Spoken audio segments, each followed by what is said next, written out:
नमस्कार, आप देख रहे हैं ग्रेट जम्मू वर्चुअल। मैं पंकज खजूरिया से शेर कश्मीर एग्रीकल्चर यूनिवर्सिटी की मैं बात करूं तो वहां पे जो 7वां कन्वोकेशन होने जा रहा है और इस कन्वोकेशन में जो है वो एग्रीकल्चर मिनिस्टर नरेंद्र सिंह तोमर जो हैं वो एज ए चीफ गेस्ट के तौर पे आने वाले हैं। इन्हीं सारी चीज़ों पे आज प्रेस वार्ता की गई प्रेस क्लब जम्मू में शेर कश्मीर यूनिवर्सिटी द्वारा। मेरे साथ इस समय vice chancellor JP Sharma ji हैं। क्या कुछ कहते हैं इनसे जानने की कोशिश करें। सर, क्या पूरा जो रोड मैप है इस कन्वोकेशन का और जहाँ पे एग्रीकल्चर मिनिस्टर भी आ रहे हैं? ये कन्वोकेशन एक तरह से विशेष कार्यक्रम है और क्योंकि ये 4 साल बाद हो रहा है तो इस दौरान जितने भी बच्चों को डिग्रियां मिली थी वो बड़े उत्साहित हैं। करीब 1303 बच्चे हैं जिनको विभिन्न डिग्री दी जाएंगी, BSc, MSc, PhD एग्रीकल्चर में, वेटनरी में, बेसिक साइंसेस, बायोटेक्नोलॉजी। तो बड़ा उनको उत्साह देखने को मिल रहा है। बच्चे बहुत पार्टिसिपेट इसमें कब से कब तक है ये पहले तो एक दिन का कन्वोकेशन होता था तो हमने इसको थोड़ा सा बड़ा रूप दिया है। 3 दिन ये कार्यक्रम आयोजित किया जाएगा 26 से 28 तक। 28 तारीख को मेन कार्यक्रम होगा जिसमें हमारे विद्यार्थियों को ये डिग्रियां माननीय नरेंद्र सिंह जी तोमर द्वारा दी जाएंगी और जिसमें हमारे माननीय LG महोदय साहब मनोज सिन्हा जी भी हमें आशीर्वाद देंगे। वो 28 तारीख को है। सर, मैं एग्रीकल्चर के ऊपर बातचीत कर रही है, एग्रीकल्चर यूनिवर्सिटी है तो इसमें जरूर जानना चाहूँगा आपकी राय क्या है। जिस तरीके से आपने कहा बड़े सारे स्टूडेंट जो हैं डिग्रियाँ लेके जा रहे हैं, PhD करके भी जा रहे हैं, क्या इसका फ़ायदा एग्रीकल्चर सेक्टर को और ख़ासकर मैं कहूँ ग्रास रूट लेवल पे जो फार्मर्स हैं उनको हो रहा है? देखिए, अब सोच बदल रही है जी, समय बदल रहा है, सोच बदल रही है और उस सोच को पूरा करने के लिए एक संस्थागत जो भी नीतिगत और संस्थागत सहायता है वो भी आगे आ रही है। अभी तक जो सोच थी हमारे बच्चों में कि हम ये पढ़ के ये नौकरी करेंगे और उनमें स्किल का अभाव था। देखिए, मैं आपको बताऊं, आपको ITI पढ़ा हुआ कोई बच्चा बेरोज़गार नहीं मिलेगा क्योंकि उसमें कोई ना कोई हुनर है, एक भी नहीं मिलेगा।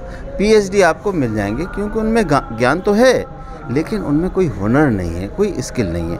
अब सारी व्यवस्था जो नेशनल एजुकेशन पॉलिसी के माध्यम से सारी व्यवस्था चेंज हुई है, हालांकि ये बहुत पहले चेंज होनी चाहिए थी। अब जो शिक्षा की प्रणाली रखी गई है उसमें जो skill based education, vocational education, जैसे BSc AG की मैं बात करूं तो अभी जो एक्सपीरियंशियल लर्निंग का एक कोर्स होता था 6 महीने का, डॉक्टर साहब 6 महीने का, उसको लास्ट में पढ़ाया जाता था जब 3.5 साल पूरे हो जाते थे तब उसे बताया जाता था अब ये भी कर लो। तो उसका माइंडसेट तो पहले से ही बन जाता था कि मुझे किस नौकरी में जाना है, कहाँ ट्राई करना है। अब फर्स्ट ईयर में उसको सर्टिफिकेट कोर्स होगा तो मान लीजिए उनको जब विभिन्न जो अपॉर्चुनिटीज़ हैं एंटरप्रेन्योरशिप की या उद्योगों की वो पढ़ाई जाएंगी। प्रैक्टिकल नॉलेज अब वो छोड़ना चाहता है तो सर्टिफिकेट लेके जा सकता है। 2 साल बाद उसका फिर मूड बनता है कि मुझे फिर कंटिन्यू करना है तो वो सेकेंड ईयर में आ सकता है। सेकेंड ईयर डिप्लोमा कोर्स होगा। अब डिप्लोमा में जो फर्स्ट ईयर में पढ़ाया गया था उससे थोड़ा सा हायर लेवल का वो पढ़ाया जाएगा। थर्ड ईयर में एडवांस डिप्लोमा, इस किसी भी बीच में वो छोड़ भी सकता है, आ भी सकता है। फिर लास्ट ईयर जो है वो जो नॉर्मल डिग्री का होता है वो होगा। तो कहने का मतलब है इसमें इतना हुनर और इतनी प्रतिभा प्रैक्टिकली भर दी जाएगी कि वो पहले से ही सोच लेगा कि मुझे किस व्यवसाय में जाना है। अच्छा, व्यवसाय करने के लिए फिर बहुत सारी स्कीम है। अटल इनोवेशन मिशन है, एक निधि करके CSIR की योजना है। क्या इसमें हेल्प मिलती है, उनको असिस्टेंस होती है? हाँ, अभी एक RKBY राष्ट्रीय कृषि विकास योजना है भारत सरकार की, उसमें बहुत बड़ी हमारे यहाँ से भी 52 जो बच्चे हैं उनको स्टार्टअप की जो स्कीम थी। देखिए, मैं ये भी बताना चाहता हूँ कि पहले जब मोदी जी ने नारा दिया था skill India, startup India, stand up, लोग कहते थे ये क्या है। और डिजिटल इंडिया हमने देख लिया कि हम डिजिटली कितने स्ट्रांग हो गए। अब स्टार्टअप इंडिया में इसमें जो मैं RKBY बता रहा था इसमें 2 स्कीम है। एक है उद्गम क्या है कि यदि कोई भी बच्चा स्टूडेंट अपना कोई आइडिया लेके आता है कि ये मेरे पास में आइडिया है, यानी कि मैं सब्जियों को बिना इलेक्ट्रिसिटी के एक ऐसा मशीन बनाऊंगा, ऐसी व्यवस्था करूंगा कि वो 5 दिन रखी जा सकती है, प्रिजर्वेशन किया जा, आइडिया है। अब आइडिया पे डिस्कशन होगा। आइडिया लगता है कि इसमें पोटेंशियल है तो उसको 5 लाख रुपए की सहायता दी जाएगी। 5 लाख रुपए इम्पोर्टेंट नहीं है, उसमें बैंकर भी होता है, CA भी होता है, उसके प्रोजेक्ट को ठोक बजा के देखता है और फिर उसको स्थापित करवाते हैं। कोई दिक्कत आती है हैंड होल्डिंग करते हैं, मार्केटिंग करनी है तो मार्केटिंग का चैनल भी उसको देते हैं, यहाँ तक कि यूनिवर्सिटी में भी जगह देते हैं। यदि कोई ऑलरेडी अपने व्यवसाय में है और उस व्यवसाय को बढ़ाना चाहता है, एक्सपेंड करना चाहता है, तो उसके लिए दूसरी योजना है RKBY की ही प्रगति। उसमें 25 लाख तक की व्यवस्था है। और हमारे परसों ही मीटिंग हुई थी, बहुत सारे लोगों को हमने ये व्यवस्था दिलवाई। ये व्यवस्था जो आप कह रहे हैं, जो स्कीम्स है, मात्र स्टूडेंट्स के लिए है कि बाकियों के लिए? नहीं, कोई भी आ सकता है, कोई भी आ सकता है। अच्छा। इसमें इंजीनियरिंग के लोग भी आ रहे हैं, IR इसके एग्रीकल्चर के भी आ रहे हैं, और भी स्ट्रीम का आइडिया होना चाहिए उसके पास, और आइडिया ऐसा जिसको व्यवसाय में परिवर्तित किया जा सके। अच्छा, मैं पिछले लगभग 1 साल से ये देख रहा हूँ कि यूनिवर्सिटी का मेन फोकस जो है वो प्रिजर्वेशन और प्रोसेस के ऊपर ज़्यादा है, लेकिन प्रोडक्शन की बात करूँ तो हमने देखा हाल ही में जिस प्रकार से RS पुरा बिश्नाह का जो इलाका है जहाँ पे बासमती पाई जाती है, वहाँ पे D9 नहर में जो पानी नहीं आया, जिससे हाहाकार वहाँ के जो फार्मर्स थे उनमें मच गया। इसके लिए भी यूनिवर्सिटी को सोच रही है कि किस प्रकार से, क्योंकि यूनिवर्सिटी एक फॉर्मल प्लेटफॉर्म है जो इन सारी चीज़ों को डील कर सकती है ऑफिशियल तरीके से, गवर्नमेंट के समक्ष भी और फार्मर्स के समक्ष भी। देखिए, ये कार्य बटे हुए हैं। यूनिवर्सिटी का काम है जो किसानों की समस्याएं हैं उनको एड्रेस करने के लिए रिसर्च करें, और अब उस रिसर्च का जो आउटकम है टेक्नोलॉजी, उसको जो डिपार्टमेंट्स हैं अपने माध्यम से किसानों तक ले जाएं। एक तंत्र हमारा KVK का है जिसको हम एक्सटेंशन का कहते हैं, पर वास्तव में जो एक्सटेंशन का काम है, जो जितने 11 डिपार्टमेंट यहाँ बने हुए हैं, कोई कमांड। सवाल भी इसलिए था क्योंकि अगर पानी नहीं पहुँचेगा तो धान नहीं होगा, बासमती धान नहीं होगा, तो यूनिवर्सिटी का मेन फोकस जो है जी मैं बता रहा हूँ। अब उसमें एक हमने टेक्नोलॉजी यहाँ department of science and technology government of India के माध्यम से यहाँ एक प्रयोग किया कि पानी को किस तरह से बचाया जाए और किस तरह से जो है वाटर हार्वेस्टिंग की जाए, और किस तरह से उसको जो स्प्रिंकल इरिगेशन, ड्रिप इरिगेशन, इसका बढ़ावा दिया। तो उसमें हमने चीफ सेक्रेटरी साहब के सामने भी रखा, उन्होंने बड़ा सराहा, और फिर उन्होंने कहा कि ये डिपार्टमेंट के डायरेक्टर जो कंसर्न हैं, director agriculture, horticulture, command area, उसे जाके देखें। वो देखने भी गए, और उसके बाद में एक प्रोजेक्ट हमने सबमिट किया। हो सकता है उसकी परिणति हो जाए, तो हम तो एक वो प्रोजेक्ट जो था वो टेक्नोलॉजी दे दी। अब उसको हमने तो 5 गांव में किया, लेकिन 5 गांव से तो कुछ होगा नहीं, अब उसको 100,000 गांव में ले जाना है, वो टेक्नोलॉजी हमने दे दी।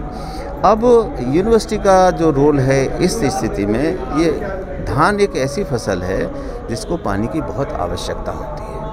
तो एक तो ये है अप्रोच कि आप ऐसी वैरायटी निकालें जो कम समय की हो, उसमें पानी की रिक्वायरमेंट कम हो।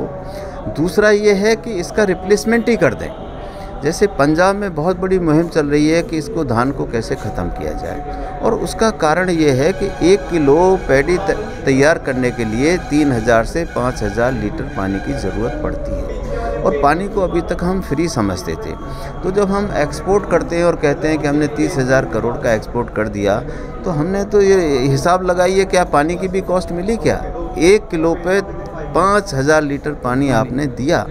पानी पहले 1950 में 5,000 क्यूबिक मीटर पर हेक्टेयर था, अभी वो घट के 1,400-1,300 रह गया, यानी 1/5 हो गया।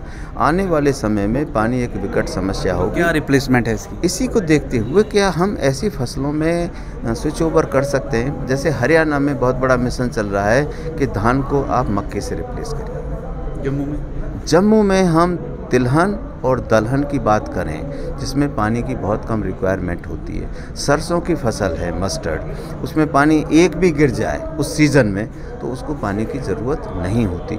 तो आने वाले समय में देखिए 2 फसलें, गन्ना है। यूनिवर्सिटी सोच रही है? नहीं, हम लोग काम कर रहे हैं इस पर। पानी इसमें डाइवर्सिफिकेशन का मतलब ही ये है कि जो फसल ऐसी हैं, अब डाइवर्सिफिकेशन यानी धान की जगह हम क्या लें, सब्जी लें क्या।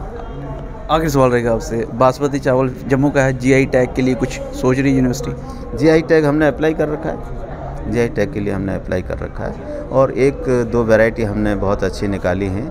एक जम्मू बासमती 118 है, एक जम्मू बासमती 138 है। कहाँ पे अवेलेबल होंगे? ये हमारे यहाँ अवेलेबल है, और इसका ब्रीडर सीड हमने उपलब्ध कराया है डिपार्टमेंट को, क्योंकि यूनिवर्सिटी तो KVK के माध्यम से, मेले के माध्यम से थोड़ा सीड बेचती है, और जो हमारा मेगा सीड है वो ब्रीडर सीड पैदा करके डिपार्टमेंट को देता है, तो वो पूर्ति उसकी करता है। इसमें वही खासियत है जो मैं कह रहा था कि ये जो है 20-25 दिन के करीब पहले पक जाती है, तो इसका ड्यूरेशन कम है, 1-2 पानी की बचत हो जाती है। दूसरी चीज़ ये है कि इसको जो है 25 से 30% इसकी प्रोडक्टिविटी ज़्यादा है, तो बहुत से पंजाब हरियाणा से भी लोग आ रहे हैं। तीसरा क्या है कि एक डायरेक्ट सीडेड राइस एक टेक्नोलॉजी है, हमने कोरोना के टाइम में उसको बहुत प्रमोट किया। उसका एरिया करीब 6 लाख हेक्टेयर अभी बढ़ गया होगा, जबकि 36,000 हेक्टेयर था 2019 में कोरोना से पहले। आज 6 लाख हेक्टेयर है। उसमें पडलिंग की ज़रूरत नहीं होती। बहुत सारा पानी जो आप देखते होंगे ना, पानी भर के उसमें जो पडलिंग करते हैं, डायरेक्ट वो सीडिंग जैसे गेहूँ बोते हैं ऐसे बोल जाते हैं। तो ऐसे भी साधन। दूसरा, किसान क्या कहते हैं कि पानी में जो 4-6 इंच पानी खड़ा रहना चाहिए धान में, उसकी ज़रूरत नहीं है। तो वो भी उनको अवेयरनेस क्रिएट कर रहे हैं। सिर्फ इतना पानी होना चाहिए कि उसमें दरार ना पड़े। सिर्फ इन 2 वैरायटीज़ में जो आपने बोला। हाँ। कौन कौन सी? बासमती 118? हाँ, बासमती, जम्मू बासमती 118 और जम्मू बासमती 138। सर, क्या मैसेज देना चाहेंगे खासकर किसानों को? जब भी आपसे बातचीत करते हैं तो वो हमें भी क्वेश्चन पूछते हैं, तो क्या आप मैसेज देना चाहेंगे? क्या प्रोडक्शन के ऊपर उनको कहना चाहेंगे? मैं किसानों को यही मैसेज देना चाहता हूँ कि एक तो ज्ञान की महत्ता को समझें। 10 किलो 20 किलो बीज फ्री दे दिया, उससे तकदीर नहीं बदलेगी। तकदीर, आपने एक भी टेक्नोलॉजी, एक भी ज्ञान की बात वैज्ञानिकों से सीख ली तो बड़ा परिवर्तन आने वाला है। दूसरा, प्रोडक्शन से हट के प्रॉफिटेबिलिटी की तरफ हम जाएं, जिसमें चाहे हमारी और टेक्नोलॉजी है, अब नेचुरल फार्मिंग की भी हम बात कर रहे हैं। तो जो वैज्ञानिक हमारे जाते हैं, उनकी जो सोच है उससे फ़ायदा उठाएं। एक नई चीज़ हमने अभी शुरू की। हमारे पास डेयरी ओनर्स के फ़ोन आते थे, साहब वहाँ तबीयत ख़राब गाय की होगी, तो हमने डेयरीज़ के क्लस्टर बनाए हैं।